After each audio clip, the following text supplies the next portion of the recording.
might not like the truth, but I'll never tell a lie.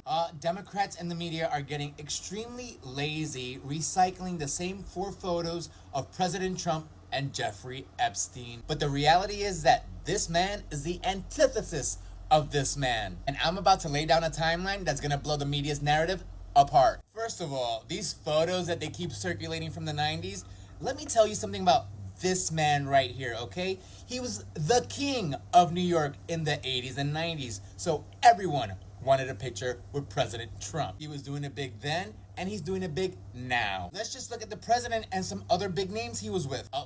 Sorry, wrong picture, hold on.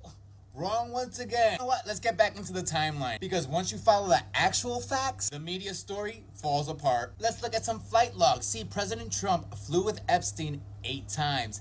And the majority of those times was with his wife at the time, Marla Maples, their daughter Tiffany, and their son Eric, along with the nanny. All right here. And they only flew from Palm Beach to Jersey or to Washington, D.C. The president's last flight with Epstein was in 1997. And this is where we run into our first problem. Because see, Jeffrey Epstein didn't buy his island until 1998. So again, President Trump last flew with Jeffrey Epstein in 1997. Epstein bought his island in 1998. Now fast forward to 2004, and this is where their friendship ended, when they were both bidding for this oceanfront mansion in Palm Beach, Florida. And President Trump, like the boss he is, outbid him at $41 million. And that checks out because in 2019, President Trump said he hadn't spoken to him in 15 years.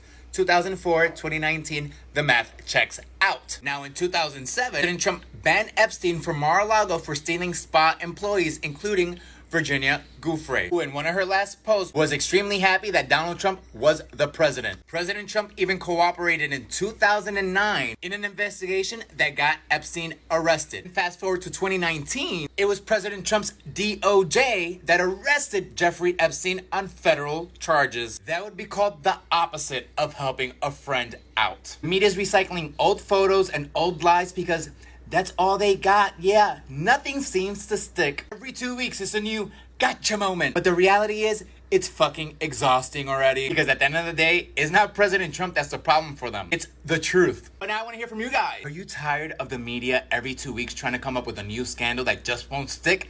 Let me know in the comments below. And as always, love you guys. Peace.